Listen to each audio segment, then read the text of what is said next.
This is a relay project. Real Talk starts right now. Here's Ryan Jespersen.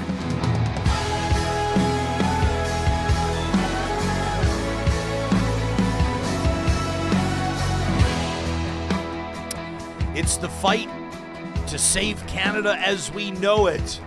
In just a second, we'll check in with the former Deputy Premier of Alberta, Thomas Lukaszuk, who's part of a team that's launching a Canada Forever petition. There's been a lot of talk about would-be Alberta separatists, those that want to pull this prairie province out of Canadian Federation, working on getting or mobilizing anyway to organize 177,000 or more signatures to prompt a referendum to trigger the first step in removing Alberta from Canada. What happens from there would remain to be seen. But nobody's really been having a meaningful conversation about gathering 177,000 or more signatures to accomplish something different. In this case, to keep Alberta in Canada, to keep Canada as is. We're going to check in with Thomas in just a moment, find out why he's doing it, how you can get involved if you feel strongly about this. An opportunity for folks to have their say about what the future of Canada and the future of Alberta looks like. If you're joining us on our live stream presented by California Closets, you see that Real Talk pre-roll that our intrepid producer John Hicks puts together each and every week. These are the 60-second kind of best of moments. These are what you'll find on our YouTube shorts, or if you follow us at Real Talk RJ on TikTok or on Instagram. And we saw there Mike Hansen and Dave Morin, who've been talking about their 10 in 10 in 10 project. If you missed them, they're just a few episodes back. These are the two guys. This is an unbelievable feat that they're in the midst of accomplishing as we're recording this episode. 10 marathons in 10 Canadian provinces over 10 consecutive days.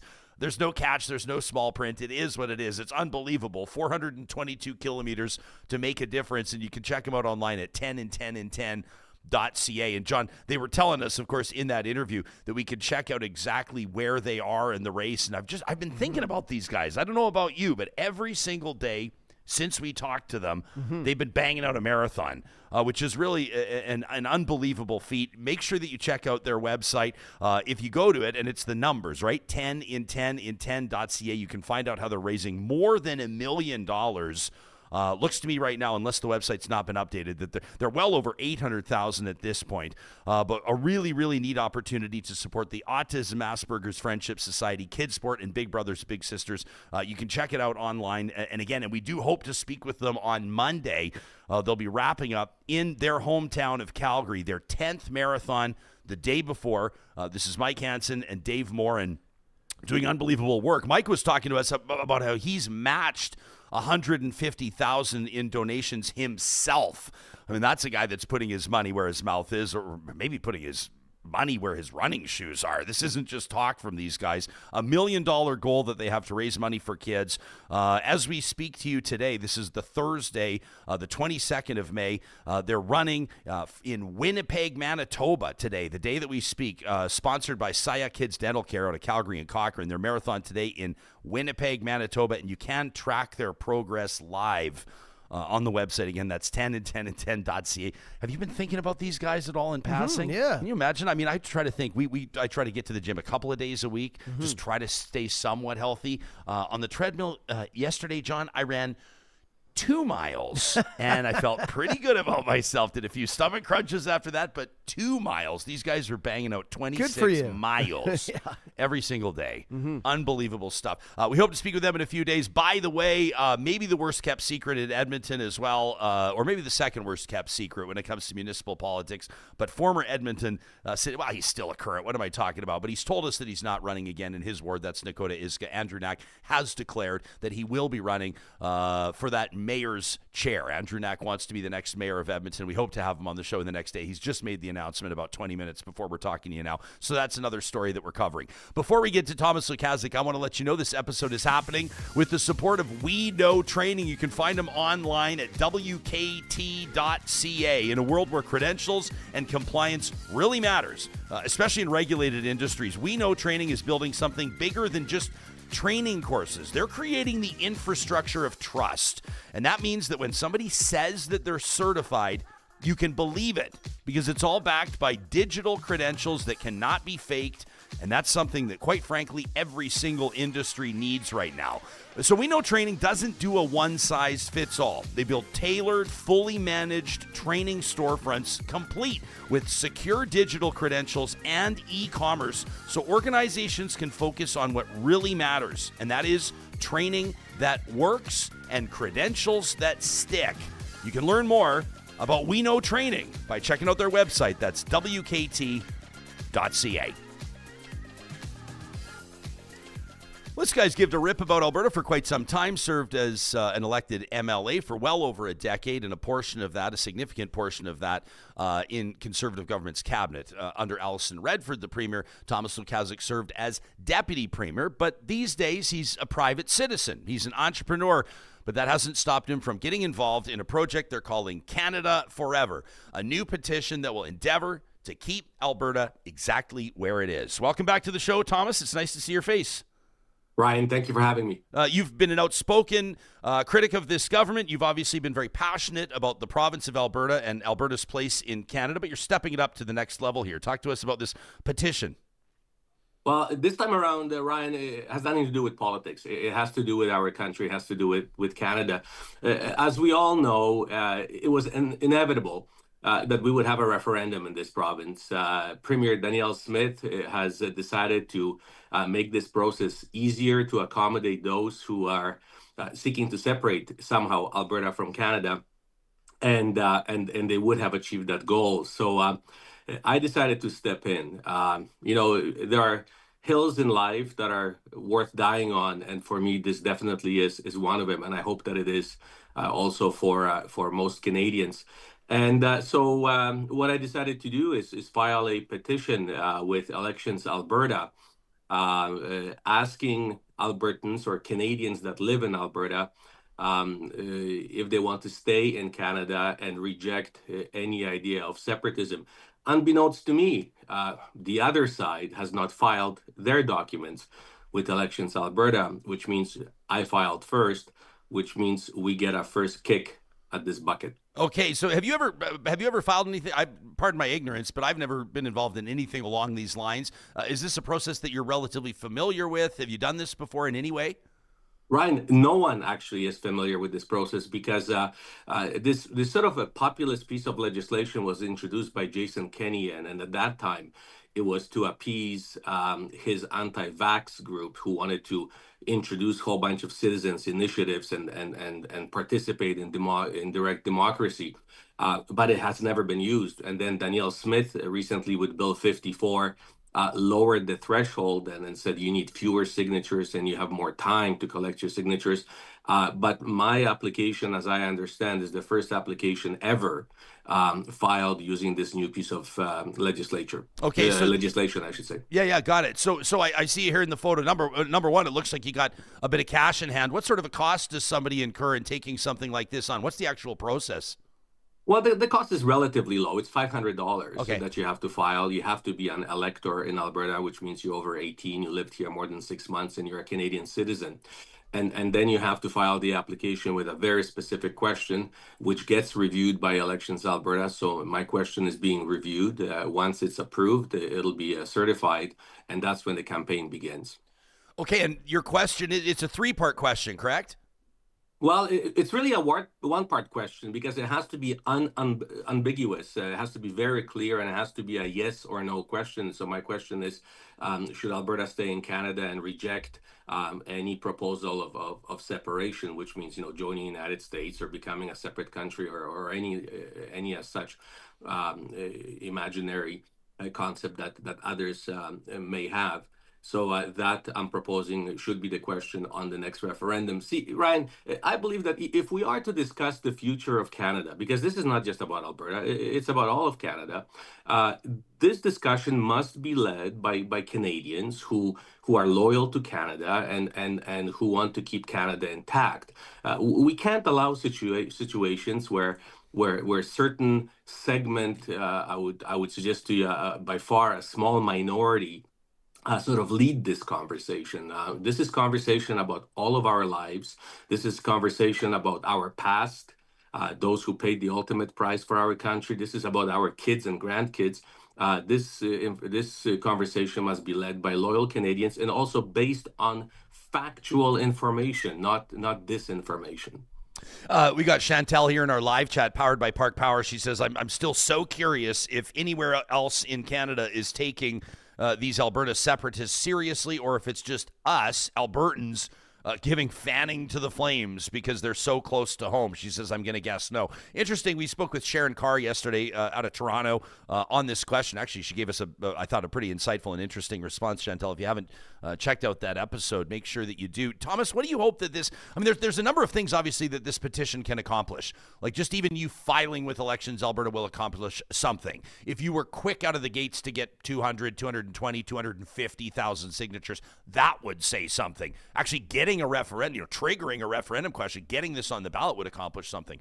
Politically, culturally, what's the number one thing you're hoping to accomplish? Ryan, first of all, I don't want the bare minimum of signatures. That's why I filed before Bill 54, which it was Danielle's way of making it easier for separatists. I filed before, so I don't need that lower threshold. I believe there are enough of us proud Canadians in this province that will sign this petition and force a referendum, that we don't need a hand up from Danielle Smith on this matter. But what I want to do is put this issue once and for all to rest, and not only for patriotic and loyalty reasons, but for even economic reasons. Ryan, we all know what happened to Quebec when they were toying with the idea of separatism. Businesses left Quebec, mostly for Ontario. Even Bank of Montreal picked up and left to Toronto. We saw what happened in UK following Brexit. We see what's happening in the Basque region in Spain. It basically dries up investment. Investment and businesses need stability and predictability. And nobody wants to invest in a province or a country that's toying with separatism. So even for that pragmatic reason, we need to put this issue to rest. And the same group, they started first with vaccinations, then they moved on to convoys. And it is literally the very same people who are now talking about separatism. It's undermining our democratic institutions. It's making Alberta an unstable province to invest in. And frankly, we are Canadians first. I can speak for myself and my family. When we as refugees were given a second chance in this country, we came to Canada. We didn't come to Alberta. I'm proud to live in Alberta. I love this province, but I am Canadian first. Yeah, have you been facing barb? I mean, people are going at you all the time, and obviously you return fire. It's wildly entertaining, if nothing else. But have you been facing some fire? People accusing you of being anti-Alberta, or sort of betraying the province that you call home? That sort of loaded language. Well, I already had one person knock on my door, a fella with a baseball cap that said Republic of Alberta on it, pulled up in front of my house in a big truck. But do you think he knew it was your house? He knew it was my house. He probably either knew where I live from before, or did a land title search, who knows. But he was very polite, so we had a good discussion at my door. But Ryan, this is not new to me. I'm used to it. People have knocked on my door before, and people stop me every time I go shopping for groceries. But I'm hoping that this will be a respectful dialogue. This is about our country. We're fighting for the unity of our country, and we want to make sure that Alberta prospers within this country. And I see Canada as an organism. You just don't amputate one part of it and hope that the rest of it carries on as if nothing happens. This is a fight of a lifetime, and I'm hoping that this referendum will put it to rest once and for all, because even though there is by far a minority of Albertans, they're very angry. And I don't discount their anger. There are issues to be upset with Ottawa, but those issues can be negotiated. And they're very voiceful. They're very vocal. So they may seem like there are more of them, but from what I'm noticing, even since I filed this petition, by far a vast majority of Albertans are asking, how can I help? And where can I sign? Yeah, and I want to get to that in just a bit. And I do also want to let this audience know that we have invited twice in the last 2 weeks to this program. Jeff Rath, who's the organizer of the Alberta Prosperity Project. That's what they're calling that. He's the ringleader or at least he's the face at this point of the effort to remove Alberta from Canada, or at least to trigger a meaningful conversation and a referendum there. So he's welcome to come on the show. He's welcome to join me. To this point, we've not heard back from him. I want to ask him the question I'll ask you, and just about the anger, and I'll invite people in our live chat to contribute as well. Leave a comment on this YouTube episode. Send us an email to talk@ryanjespersen.com. I do not mean or endeavor to dismiss the way that people are feeling or to laugh or smirk at their concerns. I don't want to be an arrogant prick about this conversation, but I am curious to know the source of all of this anger that persists to the point that is defining people's identities. It is fueling and sustaining the bumper sticker and the custom flag industry. It's continuing to draw people out in protest against the federal government. If it's about the carbon tax, the changes have been made. If it's about electoral reform, then maybe there's a better way to go about it than pulling the province out of the country. But for example, the gentleman that took the initiative. By the way, you seem remarkably cool about somebody knowing who you are, where you live, and showing up at your door. I would not be cool with that in any circumstance. But what did he give you any insight onto why that anger, that fire continues to burn so strong? Yes, we, as I said earlier, we actually had a very, very good conversation, and I'm looking forward to having conversations with those of opposite views, because, they don't need me to validate their anger. They are obviously angry. But unfortunately, in the case of that gentleman, objectively, he was filled with a lot of disinformation. He never took into consideration the question that if it really is so difficult to build pipelines across other provinces, now imagine building pipelines across a foreign country if Alberta was no longer part of Canada. How do we do import and export when we have no access to tidewater? We're landlocked. How about your own currency? How about your own military? How about your own Alberta Post and the cost? How about then assuming about 1/10 of Canada's debt and other obligations? What about opening up embassies in all countries in the world? The list goes on and on. Those are not the practical, pragmatic sort of considerations that crossed his mind. He is of the opinion that Alberta gets continuously screwed, as he said, and that Ottawa never listens to Alberta. But I asked him, what about the 10 years that Stephen Harper, an Alberta MP, was the Prime Minister of Canada? Was Alberta screwed then too? And he said, yes. It doesn't matter who is in Ottawa. He simply wants out. But never really considered the steps that would have to be taken and the consequences. Never considered Brexit and what happened to Quebec or other parts of the world where separations were undertaken. So it's purely emotional. But he is part of an echo chamber, whether it's on social media or somewhere else. And he is riled up. He has a whole bunch of bumper stickers on his truck. And, I imagine he's printing now F. Lukaszuk flags or bumper stickers. But I don't question his emotions. He was really angry. But unfortunately, either the source from which he draws information feeds that anger in him, or he simply hasn't taken the time to actually pragmatically think about it. What I find most disheartening, though, Ryan, is that I didn't sense any love for Canada. I don't know about you, but I can't help it. When I see certain flicks about Canada, or when there is a national hockey or soccer series and Canada wins, I tear up. I get emotional about Canada. I love this damn place.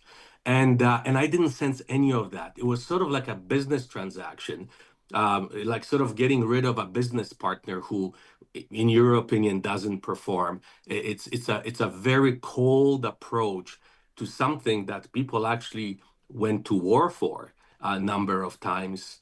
It sort of doesn't matter. Well, Thomas, the maple leaf, the flag doesn't matter. Yeah, we were reminded many times by many of these same characters a year and a half ago, when they occupied Ottawa, wrapped in the Canadian flag, talking to us about what the maple leaf was supposed to represent. So it's not lost on me that 18 months later, that they're ready to step on that same maple leaf or rip the flag in half. It makes no sense to me. There's a consistent theme that's surfacing in our live chat now, powered by Park Power, that has in the public vernacular as well, Thomas, and I understand where Don is coming from, where he says, why is the media giving Alberta separatists so much oxygen? And then I like this little cheap shot from Don. He says, like the Toronto Maple Leafs core four, Alberta separatists will never find success. That's a nice one there, Don. I wonder who is the Mitch Marner. Who is the Mitch Marner in that scenario? I don't know. But then others as well. Ytrium says that media is doing it for the clicks. Others are saying, Les says, for example, I wish people would shut up about separation and give UCP scandals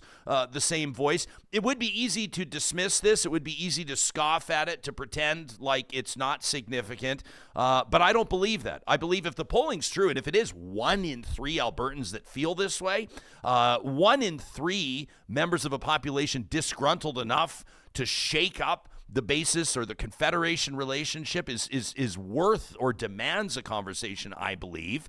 Have you wrestled with whether or not your efforts are giving this more oxygen than it deserves? Well, I'm hoping to reframe this conversation. As I said earlier, this conversation is inevitable. It's happening, and partly it's happening because it's de facto led by Danielle Smith and this current government. I'm not a very religious person and not a student of the Bible, but Pontius Pilate sort of did the same thing. He says, kill him, but it wasn't me, and washed his hands off.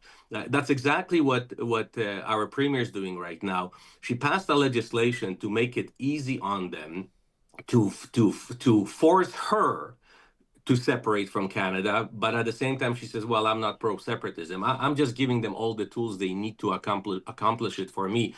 And what it is a bargaining tactic with Ottawa, and also at this point in time, it's a fight for political survival, because as we know, within the UCP party, even though in Alberta the percentage of those who are really serious about separation, one out of 3 maybe sort of have that passing feeling once in a while when they're angry, but when it actually comes to the question, I don't imagine there are that many who would seriously say, yes, let's separate.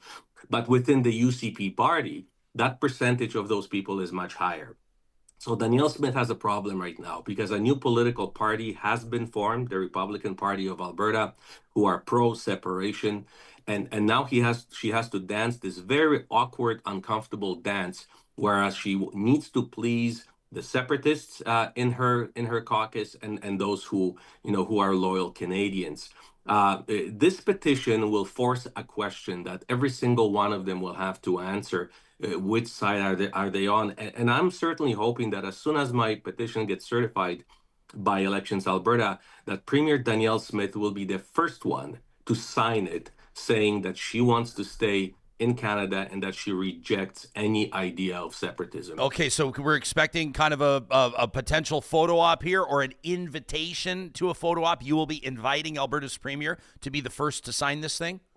Ryan, we will not turn this into a political circus. It's apolitical. I want Conservatives, NDPers, Green Party, and Liberals, everybody signing this petition. I want MLAs and MPs of all political stripes to sign this petition.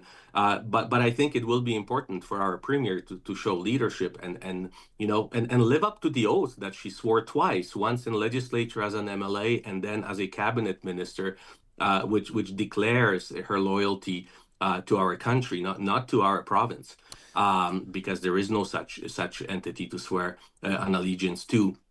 And so I'm hoping that she will sign it. I will definitely invite her to do it, but it doesn't need to be a political, photo opportunity. Well, I mean, it is one, whether it's presented that way or not. And you're absolutely right. Every elected representative that does not sign this should be questioned by their constituents about why they're not signing it. Quite frankly, well, certainly. Right? You're not trying to sign somebody up for a political party. You're not trying to get somebody to support nominating you for some sort of electoral endeavor. I mean, this is like you said, a very simple question about Alberta remaining in Canada. I recognize and I respect what Scott C. is saying in our live chat. He says, Jespo, is anybody talking about why the separatists are feeling so strongly about this? He says, I don't think that being quick to dismiss them is correct. He says we need to address the root cause of this. Scott, I agree, and we'll seek to understand, and I want to have those conversations, and the door is open on this show. Boyle Street Curse responding in the chat says, well, how do you address a root cause that's based on generations of anti-Eastern grooming? Some interesting insights in there as well. So, Thomas, to be clear, Bill 54, how do you say it's not received royal assent? Is that the phrasing they use? It's not passed yet. It's not been voted on in the House. Yeah, it's not proclaimed. So you're looking for 600,000 signatures. You bet. You bet. And Ryan, based on the response I'm getting, not only on social media, but a couple days ago, I attended a very large banquet, a fundraiser for Ukraine. And I tell you, I couldn't sit down because everybody was coming up and wanted to talk about it. If I asked them to sign this petition on their way out from the banquet room, I feel every single one would have signed it. So Albertans are really eager to sign this petition and make their feelings known. And as much as no one dismisses the anger and the strong feelings that others may have, Albertans want to show and finally, by signing this piece of paper, declare where they stand on this issue. And it doesn't mean that they are always happy. It's sort of like a marriage, as you know. You're not always happy, but the fact is that every time your spouse doesn't load the dishwasher properly, you don't threaten to divorce and move out. You sort of work through those issues. And yes, we had some long-term issues. Some are legit, some not at all. They were drummed up by political parties because it's always easy to deflect your inability to deal with issues by simply pointing out other orders of government issues. And it's easy not to focus on what's happening in Alberta domestically right now and try to point the finger at Ottawa. But those are things that we can discuss as a country. If Alberta was to become a separate jurisdiction, boy, if you think you have problems with Ottawa and with the rest of Canada now, you should just think how difficult it would be to do any kind of business in Canada and through Canada. And I'm not sure how well it would be to travel with an Alberta passport. Yeah, I don't know, man. I think if you start getting into the actual logistics, and you're bringing up fair points, and Thomas, there's a million more. Like you talked about establishing embassies. You think anybody's thought about that? I mean, the pipeline access thing is thought number one. The fact that anybody thinks anyway, I've said this a million times. I don't want to waste this audience's time. I've made my opinions known. Kenzie in our chat says, if I was Jeff Rath, I wouldn't come on your show either, Ryan.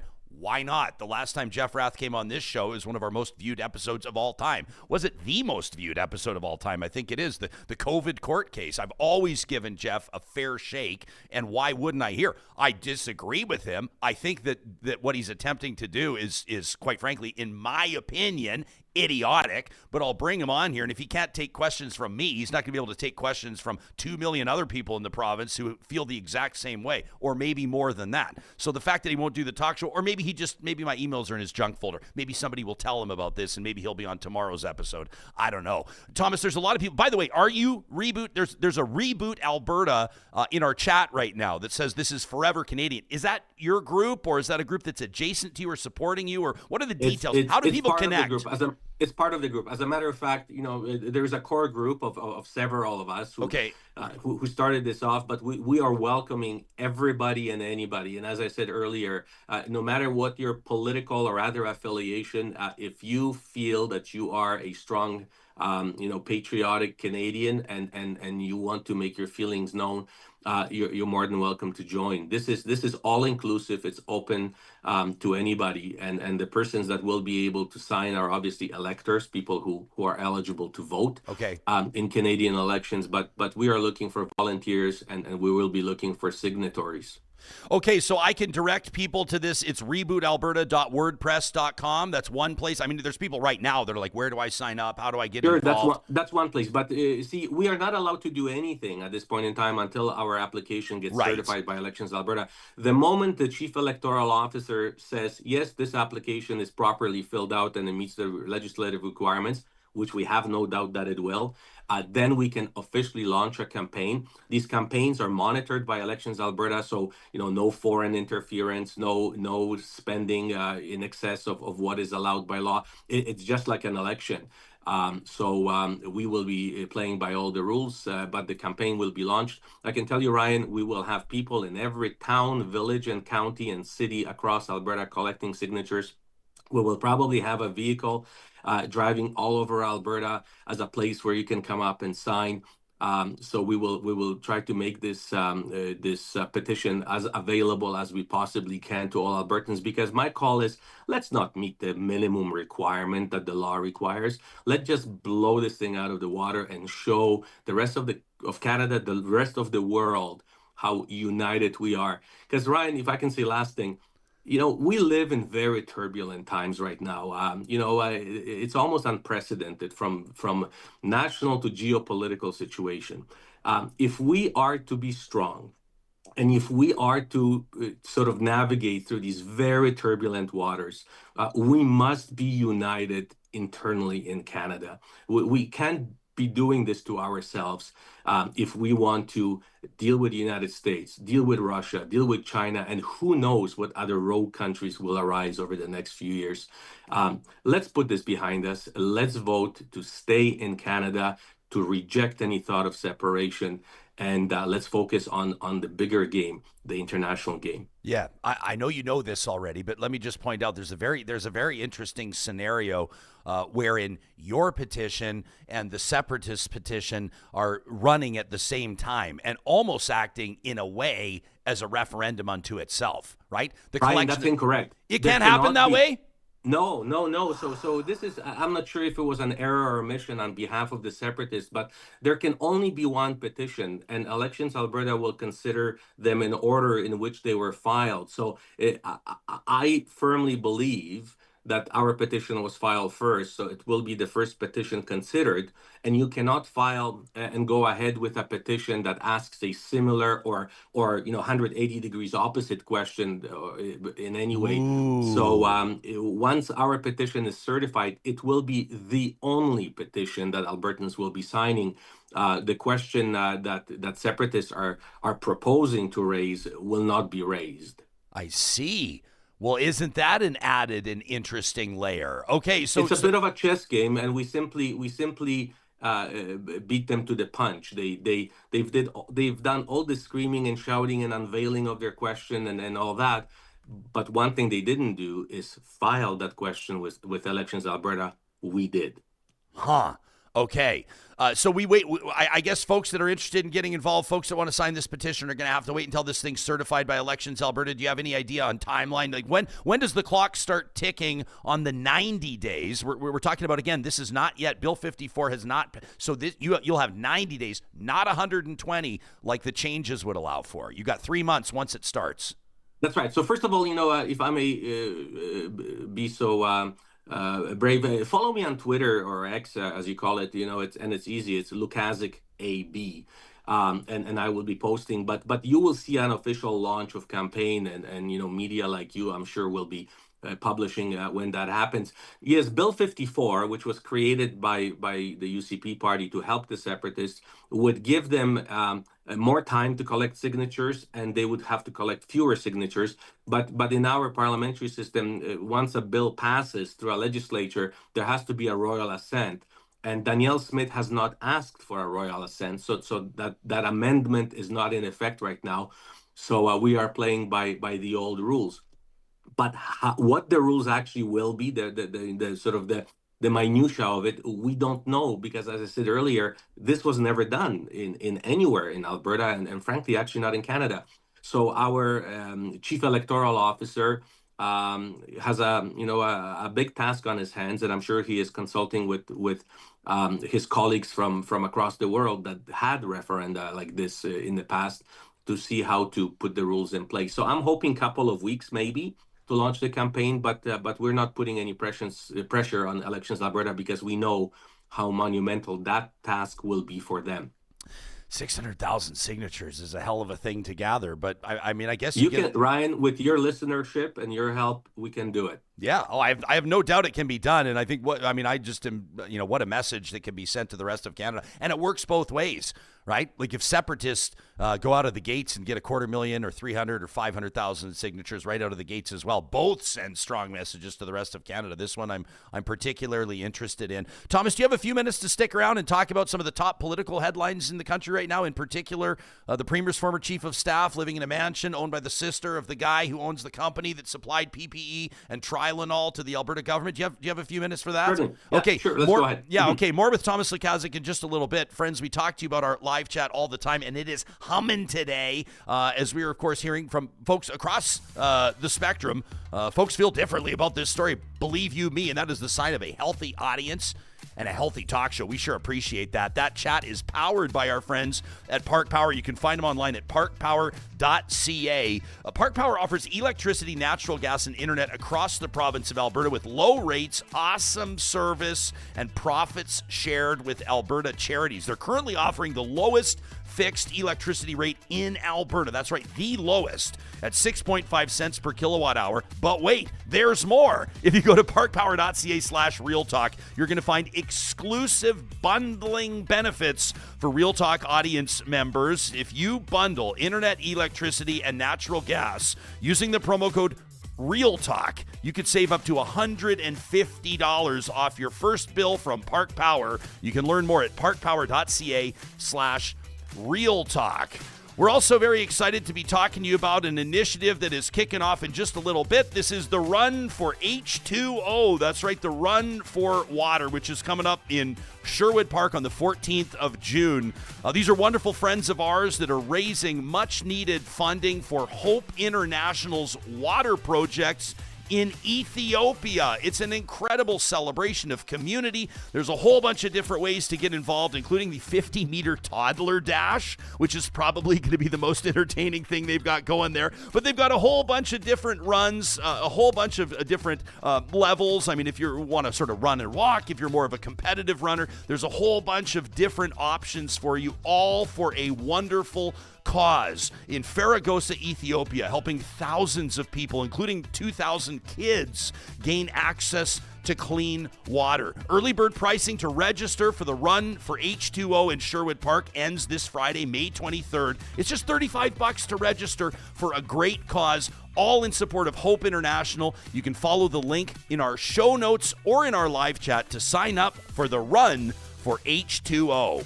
Our friends at Friesen Brothers reminding you that for more than 70 years, that's right, they're celebrating a big anniversary this year. They've been serving Alberta communities, still family-owned, which I absolutely love. Remember, the first of every month, Friesen Brothers takes 15% off. That's huge. 15% off your grocery purchases of $75 or more. And don't forget, at select locations across the province, the Friesen Brothers greenhouses, their garden centers are open right now. More than 50% of the plants that you're going to find in there are grown in Alberta for our unique climate. Even the peat moss is from Alberta. Happy growing. You can learn more on their website at friesen.com. And we've been showing off Kubi's latest installation. This is amazing. If you follow Solar by Kubi on Instagram at Kubi Energy, you can see a project that they've recently completed at the Legacy at Griesbach. An unbelievable install, a big one, enabling this multifamily community to make meaningful progress toward a cleaner future. Nobody is installing solar cleaner than Kubi Energy. That's a fact. And if you register right now and get in on the action, you qualify to win $5,000 back on your solar system. That's right. 2 Kubi customers that register and pay their deposit before the 18th of June qualify to win $5,000 off the install. It's all part of a $10,000 giveaway celebrating 10 years of Kubi renewable energy. Thomas Lukaszuk, our guest, former Deputy Premier of Alberta, and this is a story that's obviously been raising more than a few eyebrows, as Carrie Tate, Tom Cardoso, and Stephanie Chambers at the Globe and Mail have reported that the Premier of Alberta's former Chief of Staff, Marshall Smith, for a time was living in a mansion, a multi-million-dollar home owned by the sister of the owner of a company that is being accused of participating in questionable procurement deals with Alberta Health Services at the direction of the government of Alberta. None of these allegations have been proven in court. The RCMP is currently investigating. Thomas, you've been around politics for a long time. The word that I see people using here is the circumstance with Mr. Smith, the chief of staff, and two staffers, junior staffers that reported to him, all living in the same house. The word I keep seeing is unusual. What's your perspective on this story and these revelations as published by the Globe? It's not only unusual, but it raises a lot of questions that may have legal implications. And we are now at a stage where this matter, although it is being investigated by RCMP and by the Auditor General and by a retired judge from Manitoba, but this matter should now be reviewed by a public judge-led inquiry, so it's nonpartisan, because there are just too many connections now to dismiss it all as circumstantial or happenstance. This individual that brought in this fake Tylenol here to Alberta, which only 10% of it has been actually brought, so the money sits in his bank account, some $60 million or so. The connections, his family members are suddenly appointed to boards, working in the legislature, chief of staff living in sister's house, premier seen in private skyboxes at hockey games, traveling with the premier to places, who happens to also be one of the better friends of our justice minister. There are so many of these connections right now that Albertans deserve answers on it. I can tell you that, for many years, cabinet minister and then deputy premier, when you have a chief of staff, believe it or not, you are more attached at the hip to your chief of staff than you are to your spouse. You wake up in the morning and you're with them, and you go to sleep. That's when you leave them. They arrange your dry cleaning, and they make sure that you're fed, and they go to every meeting with you, and they set up your agenda and your schedule. When you travel, they're always with you. They literally live your life when you are a cabinet minister. So you know everything about them, including some of the most intimate things, and they know everything about you, because that's the kind of a relationship you have to have with your chief of staff in order to function properly. So Danielle Smith 100% knew all that, and I think it's time that Albertans find out what actually happened, because the government I was part of, the progressive conservative government, we were no angels always. There were scandals, there were problems, and there are in any government. But what we're seeing right now in Alberta is frankly unprecedented anywhere in Canada, other than the Divine government in Saskatchewan, where half of the cabinet ministers ended up in jail. Yeah, I mean, I just think that this is it's one of these things where there's just like a dripping faucet, that there just sort of seems to be more and more and more to the story, and whether or not there's fire everywhere, there's smoke. The more elements that are added here, I think it just sort of contributes to a narrative that's becoming tougher and tougher for even supporters of this government to ignore. I agree. And, there is a threshold, and for some reason in this UCP government, it's a very high threshold where MLAs say, boss, enough is enough. I actually did that to Alison Redford in a caucus meeting, say, tell us the truth or resign. A couple of MLAs from UCP have had the courage to do it, but I think it is now high time for all of them to start asking very hard questions of her premier, because the problem is that when you have a premier or deputy premier that misbehaves, all of them will end up wearing it, whether they're innocent or complicit in this. So my advice to them is, however hard it may seem to confront the premier and ask her hard questions, once you do it, you will be glad you did it, because I do believe that most of the MLAs in the UCP caucus got elected because they wanted to do something good for this province, and they are inherently honest. But there is a strange mentality once you get elected, Ryan, that office on the third floor, the premier's office, almost becomes like a temple where the god lives, and you don't question what happens in that office. But once you do, as I said earlier, it becomes a little bit easier. And now by far, we have already passed the time when they should have started asking those hard questions. Yeah, I mean, it's been interesting to see a couple of, like, I'm particularly intrigued by the Scott Sinclair situation in Lesser Slave Lake.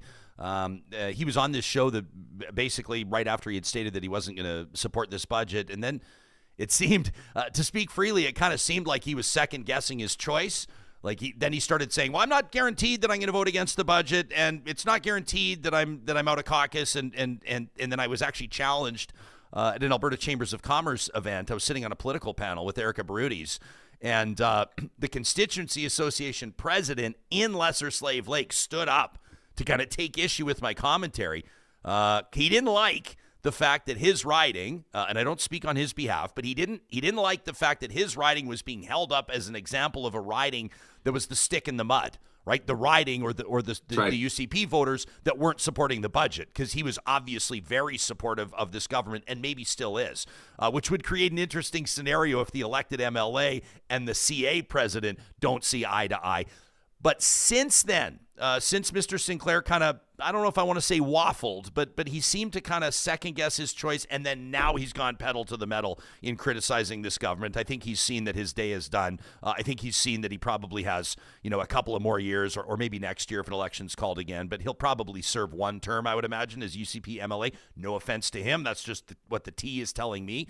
And then you got Pete Guthrie as well, down in the Airdrie riding, that has stepped, first of all, away from cabinet and then was booted, right? I mean, that's kind of a remarkable circumstance as well. Now, that's only 2 of dozens, but at the same time, once they start jumping off the ship, people are going to start paying more attention. They will, and I have to say, I have all the respect for Mr. Guthrie for what he's done, because I know what it feels like. When I was the only one, then Doug Griffiths joined me after with voting against Bill 10, the gay kids bill, let's call it. The power of the Premier's office is immense, and the first thing that they will do is they will ostracize you, and you literally will be alone. I remember sitting in the legislature cafeteria and eating lunch by myself, and no one would want to be seen with me, because if they were seen with me, they could get punished by the Premier's office as well. So they sort of stay away from you. And if you push that envelope further, they will try to destroy you, not only politically, but also in your personal life and in your business life. They will make sure that you never run for nomination. They won't sign your nomination papers. And then there are those who are not exactly in government, but supporters of government, that will try to go after you personally and after any businesses or other interests that you may hold. So there is a lot of threatening going on. It takes a lot of courage for a cabinet minister to do what Guthrie did, and to speak out against your own government. But as I said earlier, once you do it, you realize that they really are paper tigers, and there isn't that much that they can do to you.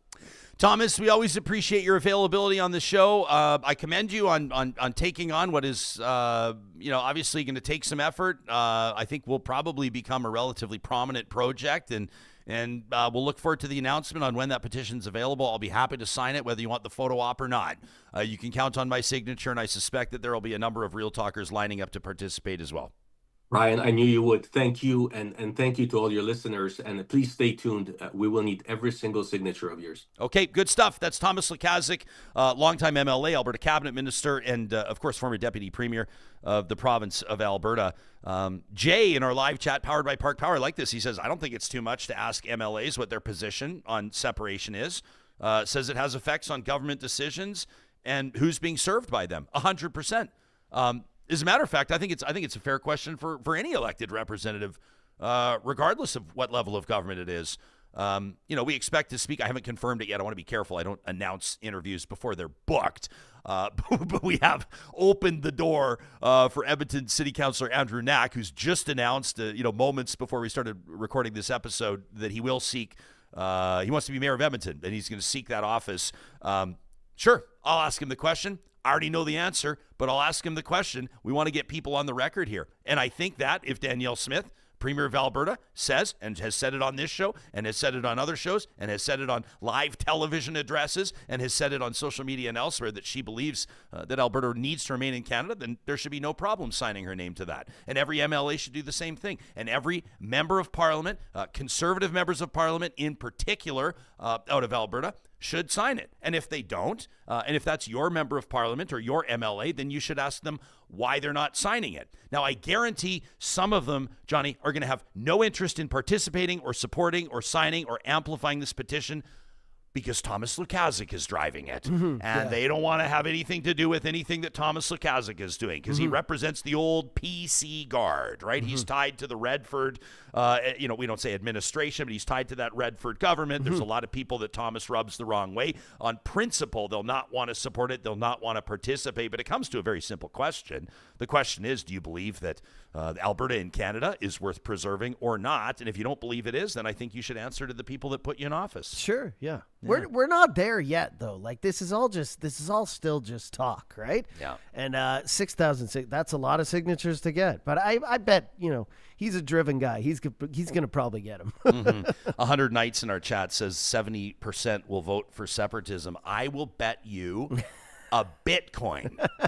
And I'm not fucking around. Yeah, I know. I'll bet you a full Bitcoin 100 Nights, and we'll have it notarized, and it'll be signed off because there's going to be no weaseling out. Bitcoin hitting an all-time high yesterday. Did you see? Yeah, Did you see? I never tell anybody to buy or not buy Bitcoin. Do not listen to my financial advice in any way, shape, or form. But if you would have bought Bitcoin when Real Talk was telling you about where you could buy Bitcoin a couple of years ago, you'd be laughing right now. So 100 Nights, if you want to put your money where your mouth is, this is a real wager. I am 100% serious. I will bet you in a signed agreement with lawyers involved, I will bet you one Bitcoin. For folks that don't pay attention, we're talking about $150,000 right now. I'll bet you $150,000 100 Nights, real money, that Alberta would never see a 70% support for Alberta separation on a referendum. If you want to put your money where your mouth is, send me an email to talk@ryanjespersen.com. We'll bring you on the show. We'll have lawyers in studio. We'll sign off on the bet, and you can put your money where your mouth is because I sure as fuck will. One Bitcoin that you cannot hit 70% on that referendum. Put your money where your mouth is, pal. Let's see it. But I do like Jay saying put your elected representatives on the spot and ask them why they would not sign that petition. I like where that's going. We want to get to other stories of the day. Andrew Knack wants to be the mayor of Edmonton. We're running an unofficial, unscientific Twitter poll right now on support for CUPW members. These are Canada Post letter carriers in particular that right now are looking at maybe taking strike action. This could happen in the next 24 hours or so. I'm curious to see where the public's at on that. But before we go any further, I want to make sure that the Edmonton Chamber of Commerce is on your radar, and in particular their Instagram account. If you give them a follow on Instagram at Edmonton Chamber, it's a great way to follow everything that they're up to, inspiring business growth and profitability in the Metro Edmonton region. There is no doubt that the Edmonton Chamber is your most innovative and dedicated advocate, connector, and service support provider. You can learn more about the benefits of membership by checking out their website, but check this out, Chamber After Hours, their most recent edition of it, from stylish sips to meaningful connections. This room was filled with Edmonton's boldest business leaders coming together to build community, share ideas, and celebrate the city. Not just networking, a celebration of the people that are shaping Edmonton's future together. That's Chamber After Hours, just one of the ways that they're connecting business leaders in the city. You can learn more about becoming a member at the Edmonton Chamber of Commerce by visiting their website, edmontonchamber.com. California Closets of Canada, the best in the business, without a doubt, when it comes to custom closets and storage solutions for the entire home. Work with California Closets to make the most of your space with their custom organizational systems, all designed right here in Alberta, manufactured right here in Alberta, and installed with a lifetime guarantee. They do garages, they do spare bedrooms, Murphy beds, home offices, laundry rooms, mud rooms, you name it, they do it. And it all starts with a free consultation. You can book that today at californiaclosets.ca. North Road Investment Council is in the business of answering those questions that are keeping you awake at night. Do I have enough for retirement? Do I have enough for my family's financial security if I pass away? Can I properly navigate interruptions or fluctuations in the market? Uncertainty, globally speaking. Successful saving can create unexpected challenges, and that's where the financial advisors at North Road Investment Council come in. Led by Marshall and Carey, they work with discerning families, foundations, and associations on this winding path. And you're going to pay them on a per-hour basis, by the way. That's just one of the things that makes them different. They're not taking commission on selling you investment products from a big bank. They focus on the destination when they're building your plan. You can connect with North Road Investment Council today by visiting northroadic.com. And for the philanthropists in the audience, for those of you that are looking for an organization, a nonprofit to truly connect with and support, may we humbly suggest our friends at UCAN Youth Services. We've been talking to you about the work that they do. You can check it out yourself at ucan.ca. That includes the Road to Work program and the Verto project. That's how they're connecting young adults, 18 to 24, with employment or even educational opportunities. But they've also got their Relentless Outreach program, and I want to make sure we're shining a light on it. These are outreach workers that are connecting with the 50 young people, I'm talking 12 to 17-year-olds, that are most interacting with Edmonton police. Not in a good way. The Relentless Outreach workers are giving these young people the resources they need to be empowered to make their own positive, healthy, and life-changing decisions. They'll stop at nothing to reach out to young people and make sure that doors are opening, that they can eventually live independently and out of harm's way. You can connect with the team at UCAN or even refer a young person that could really use the support by checking out their website at ucan.ca. I know that everybody, I don't know if you've been getting this, but I think on a lot of our subscription services, a lot of folks that either are receiving bills or that are participating in commerce through the mail, a lot of people are starting to get the notes, hey, in case of an interruption with Canada Post service, please be prepared. Things will be delayed in the mail. We need to process this now because the uncertainty of the future, things could be sort of tied up. How are you feeling, just generally speaking, as a civilian? We don't need to get into commentary on where the negotiations are at or that sort of a thing. But generally speaking, it's prompting a bigger conversation about the future of Canada Post, like its existence. It's an organization that's been bleeding billions of dollars over the past number of years. There's obviously companies, for-profit companies that are doing very similar work across the country and around the world. Do you have a gut feeling on how this is going to shape or maybe even change Canadians' opinion, all this talk about a labor disruption?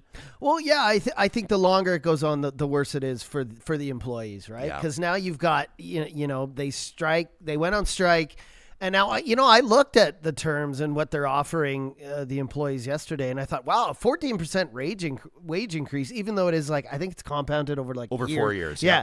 Is still, I mean, they're trying here, right? And I think just the longer it goes on and the more striking that happens, the worse it kind of looks for the employees. And I also said this yesterday, and I don't mean to downplay it.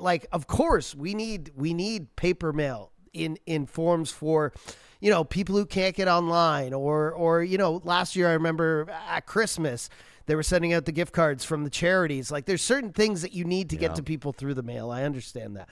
But for me, and I played this clip for yesterday from Seinfeld when Newman, the postal employee worker, says, "When you control the mail, you control information."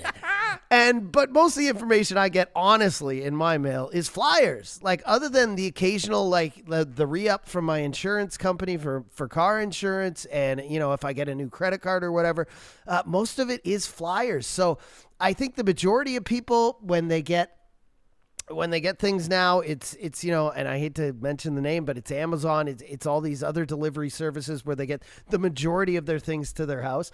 But I just feel that my gut feeling, like you asked, is the longer this goes on, the worse it gets for the employees, and that opinion starts to shift. Whereas before, I thought everyone was on board with them, even around Christmas. I think the majority of people were these people, we need people out there delivering mail, and people were arguing, is it a tough job? Is it that? Is it this? Well, they work all the time. And now, with the agreement, they're trying to, mail's going to be every day. 7 days a week. Yeah. Well, they're wanting to bring in, and again, let's just say we've not been privy to the negotiations. No, we looked over some sitting around the bargaining table, but we can reference reporting, in this case, globalnews.ca. But the looming strike, as we talked to you on a Thursday, 1 day away, with 55,000 postal workers in a strike position as of Friday. So as of tomorrow, fueling concerns about mail grinding to a halt.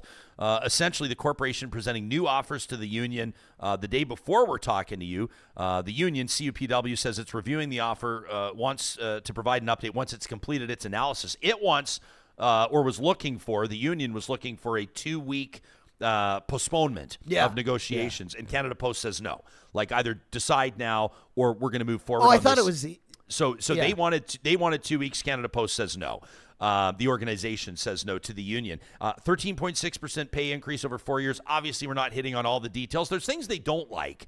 They want to bring in, for example, part-time letter carriers. Let me also, full disclosure, my father-in-law is a proud retired letter carrier and did an unbelievable job through his career and served his country proudly in that capacity. There are letter carriers that are fixtures in communities. We know the name of our letter carrier. I give him a case of Strongbow every summer, or every time I see him in the summer and in the winter as well. We give him a little thank you. I'm sure that many of you do that as well. This is not a slight against postal workers. I'm not attacking the role that the men and women that work for Canada Post are doing. I want to be very clear about that.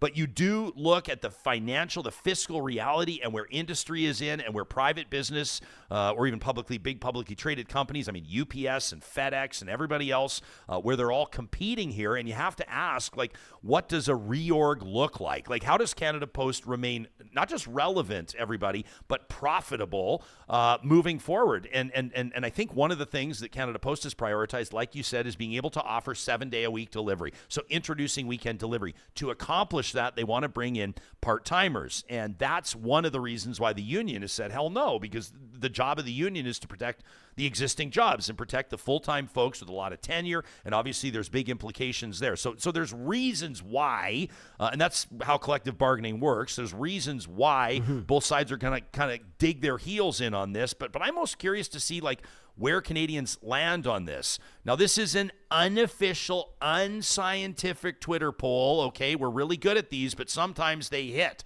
Sometimes they're real bangers. Sometimes they poll right around where other pollsters with a little more repute are landing. Our question, all things considered, if Canada Post employees, CUPW members, go on strike after being offered a 13.6% raise over 4 years, are you in their corner?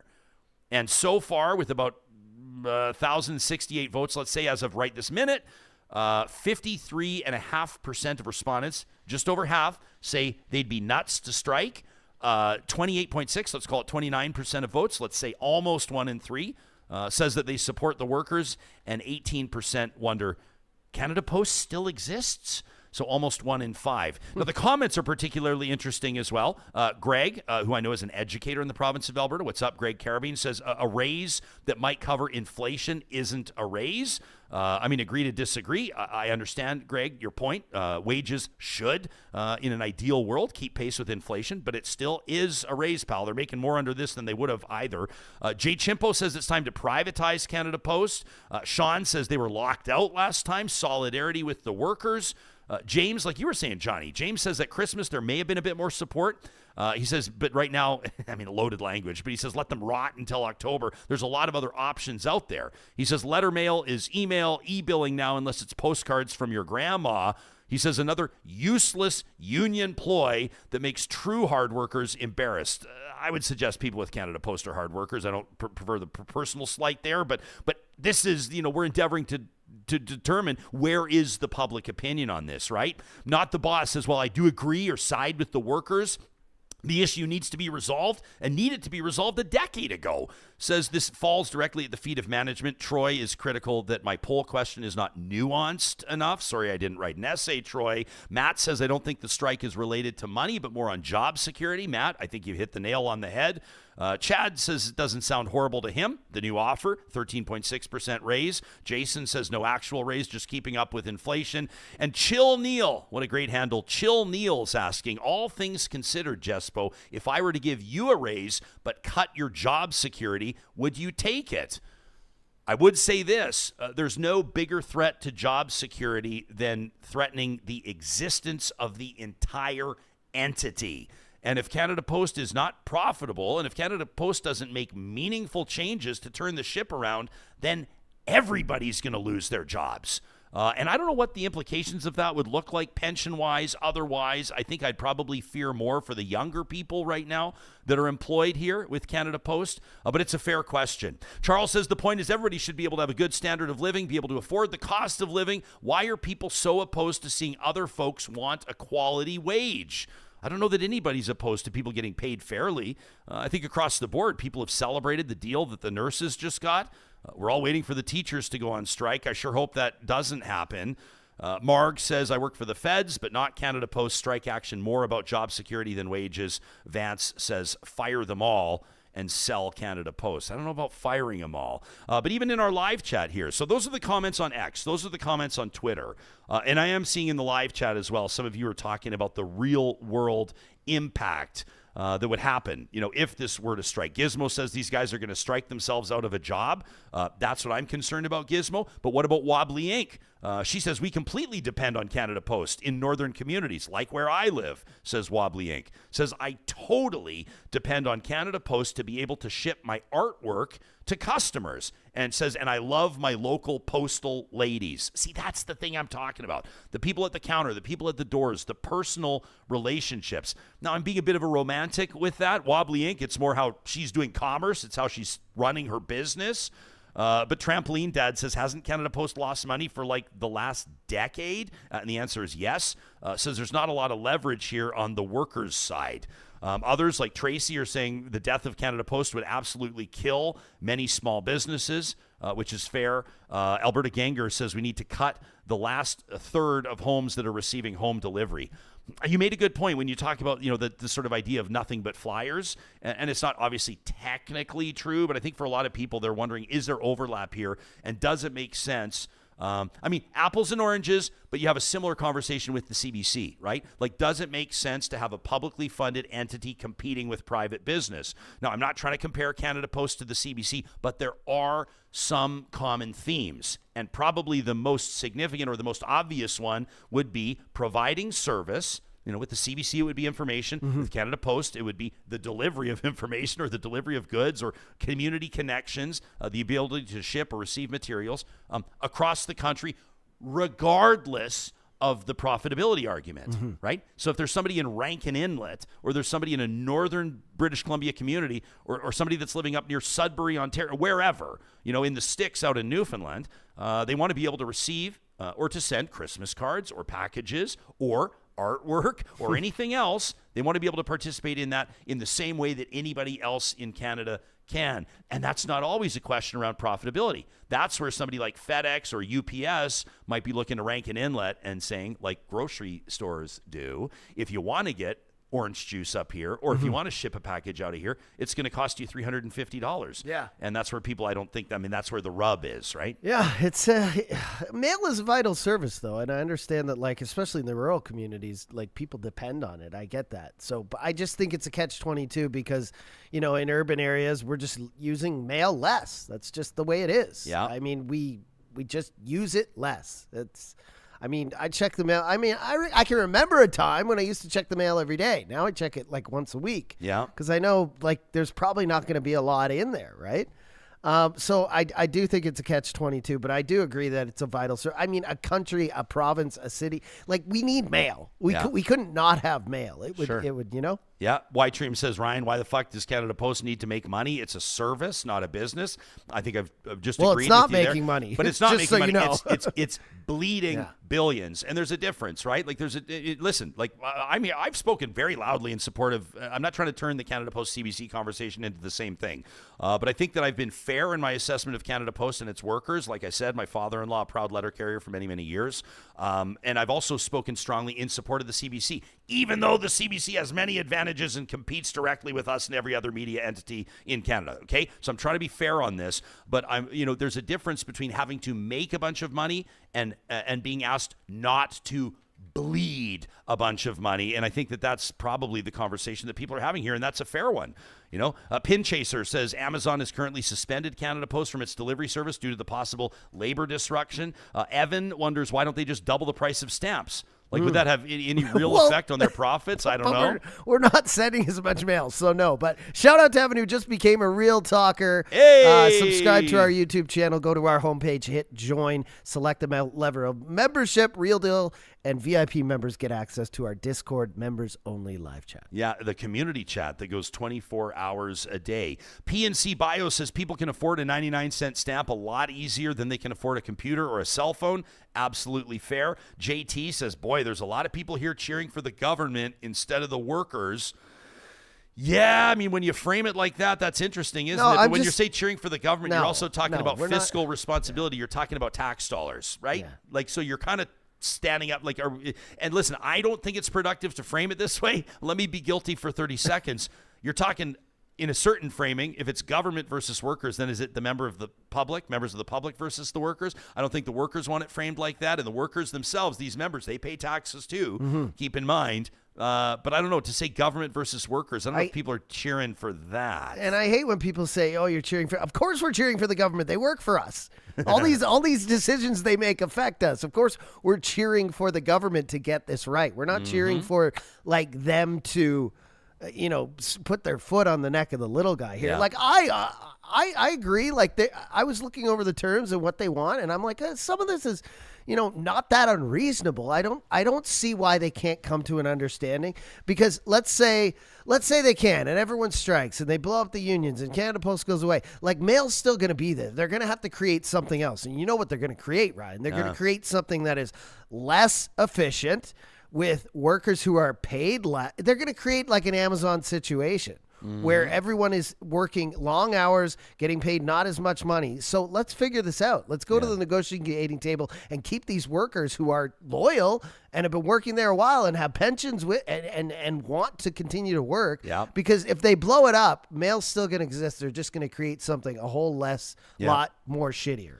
Kenzie says the federal government has an obligation to provide a secure mail service. Alberta Girl fires back and says, does it though?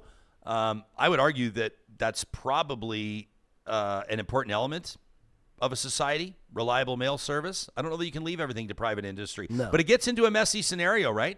Like, does the federal government have an obligation to ensure that there is reliable and affordable air travel in the country or rail travel? Like, where do the federal government's obligations lie? What's safe and what's up for debate?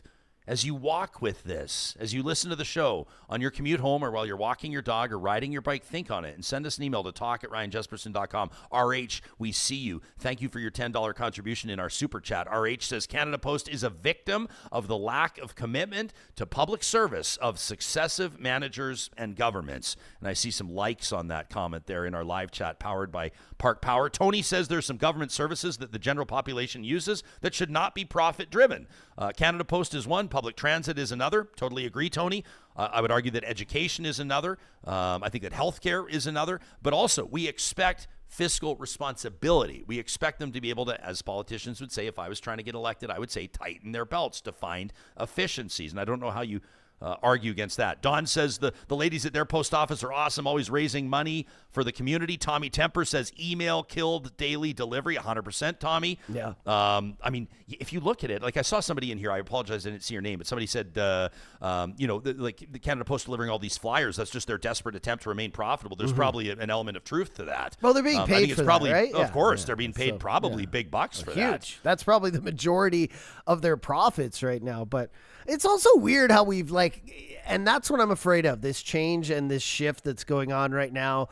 Like, and it kind of got that way around Christmas when it went so long, the strike of it shifted from like, we support Canada Post, we love mail, we want to keep it forever, to like, where the fuck are my Christmas gifts and cards? Like, let's get this figured out too. Now, as you saw in our unofficial, I know it's anecdotal, but it shows that like people are like they're crazy to strike again.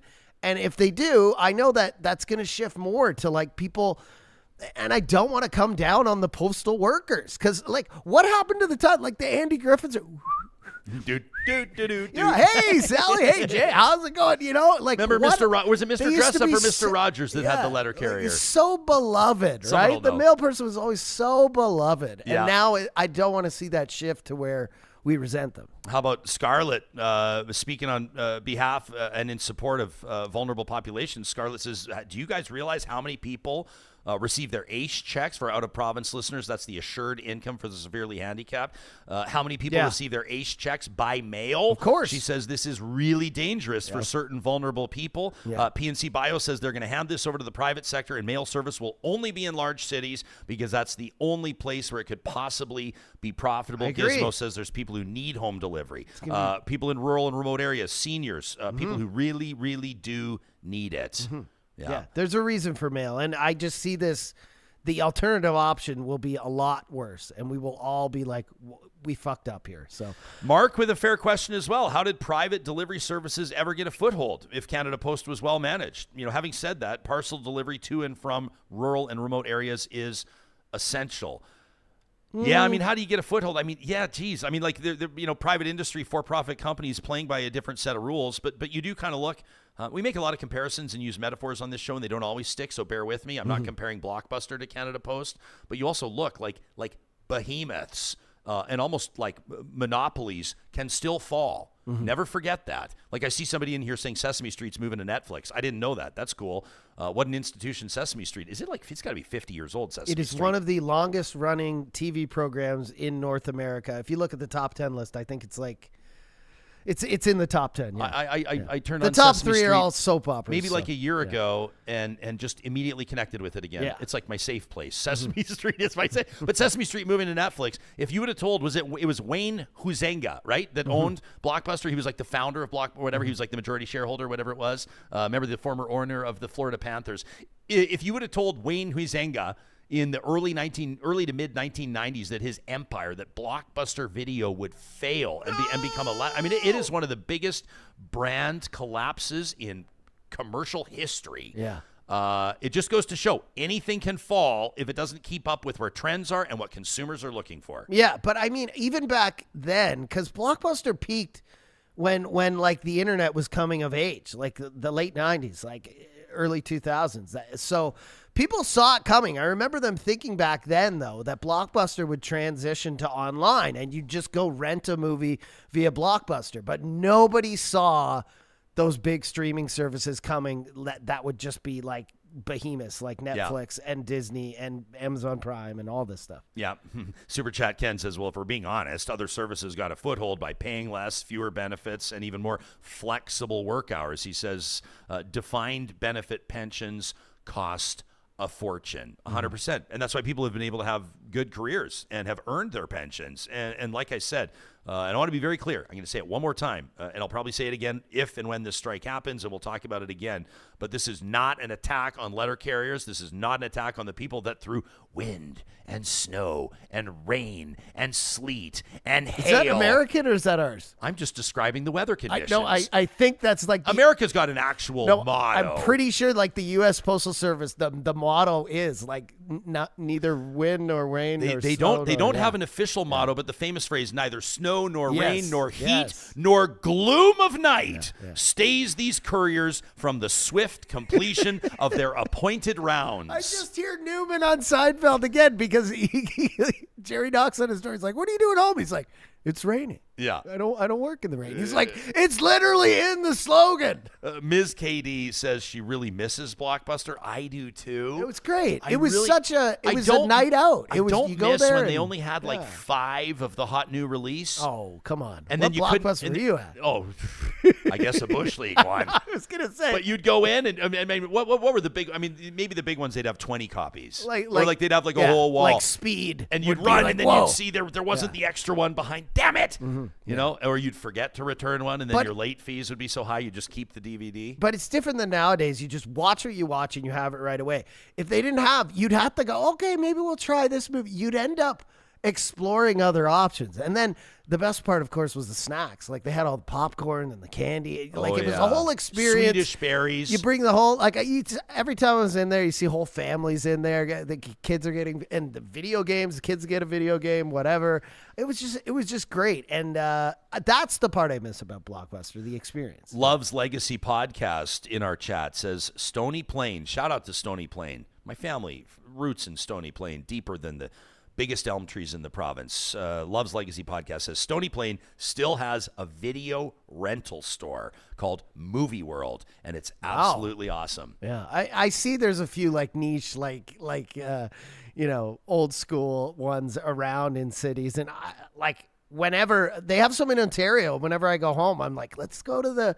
And nobody wants to. They're like, what? That movie is right here on my screen. When I was a kid, I always wanted to work in a movie rental shop because I'd go in there. The one that we would go in there, I'm not talking about the Blockbuster. Cinephile guy? I'm talking about like when they, like back in the day, I'm 48. So what am I talking about? If I'm 8-10 years old, we're talking about like mid to late 1980s. Do you remember when people, you would rent the VCR as well? Oh God. Because yes. VCRs in like 1985 were like $800. Yes. And so you would rent. I remember my dad, and it would be in like the case, like the attaché or the briefcase. It would like close. You'd have like the VCR in one hand, and then we'd rent like Old Yeller. We would rent Old Yeller every single time, and then some other movie, and you'd go home, and it was like a huge deal. Yeah. I remember my dad like pulling out the TV and getting all the plugging the cables, the cords in, and you'd have this VCR for the red, white, and yellow 48 hours. But I remember you'd walk into this independent movie store, and number one, they had the lights dimmed. It was a real veteran move. It was bright enough to see the movies, but dark enough to enjoy being in there. And the guy would just sit behind, and he was just sitting behind, and they were never playing previews. That's where Blockbuster got a little bit annoying. And I understand what they were doing. It was obviously, for a while, it was working for them. But they'd play all the trailers. They started putting up the TVs. But in the old school days, man, they would just play full movies in the movie store. And so you'd sit there as a kid. We'd go get our Blue Whales, right, from Max, and we'd get our like swamp water Slurpees, and we'd go in there, and I would like mill around and watch like 40 minutes of a movie in the movie store. Those were the glory days. In the little town outside of Ontario I grew up in, they had like a couple seats, like a couple couch seats. It was two or three right in front. That's dangerous. Yeah, and people would literally sit there, and we would sometimes go in there. Me and my friends, they'd be like, "You guys have been here like 45 minutes. You gotta like buy something. You gotta get out of here. You can't just watch." Ken K's dad bought, in our live chat, he's telling us, bought a Betamax, he says, in approximately 1982 for $2,000. I'm not even trying to, I bet you that's 10 grand now. I don't know how much is 2 grand in 82 adjusted for inflation. That's a lot, Ken. He says he also bought a Sony video camera for about the same. Ken, you guys were like ballers on the block, hey? Scarlett says when they rented a Super NES, a Super Nintendo, when she was 9, she says, I was in heaven for 2 whole days. I wonder if Scarlett had one of the friends over. They would come over for duck hunts, and they would cheat. They would just walk right up to the screen and just blow the ducks away. I would say, that's not how you're supposed to do it. For sure. Let us know. We got a lot of people, 80s Fanify, wondering, why would you watch Old Yeller? That is so cruel. So sad, that movie. Dude, that's why I said, oh my God. I went back and watched Old Yeller as an adult, and I was like, this is not normal. No. Like, it's not normal to send, spoiler alert for anybody that's not yet seen Old Yeller, to send the kid out. I know. To put down his own dog? Yeah. What is going on? Although farmers are going to start writing in saying, you city slickers have no idea how it goes. It's teaching our young. It's teaching them. It's teaching them. Let us know what you think about anything that you're hearing here on the show. We're obviously having a little fun right now, but we touch on the serious stuff too, and we always want to know how it's landing with you and your community. Thanks in advance to any of you that are going to be telling your friends about this episode, that are sharing our content, that are stepping up, like some of you had today, to join our YouTube channel memberships, to support us on Patreon, whatever you do, and of course those of you that are signing up to participate in the Real Talk Golf Classic as well. As far as I know, after chatting with our organizers about 24 hours ago, I believe that we have 4 groups left, so we've got room for 16 more golfers. It will sell out the 19th of June at the Ranch Golf and Country Club. Go to RyanJespersen.com and click on the events link for more. That's the Real Talk Golf Classic, proudly presented by our friends at National Bank Financial in support of the Real Talk Julie Rohr Scholarship. As we wrap, we'll let you know that the plan for our next episode is somewhat up in the air. If he can swing it, Andrew Knack says that he's going to join us to talk about his bid to become Edmonton's next mayor. That'll be a one-on-one. If it doesn't doesn't work out, we'll get him on next week and we'll present a Real Talk Roundtable. And 100 nights, I'm deadly serious. 1 Bitcoin, you and me, let's make it a public bet. You got to hit 70% in a separation referendum. I bet you won't, but I hope to hear from you.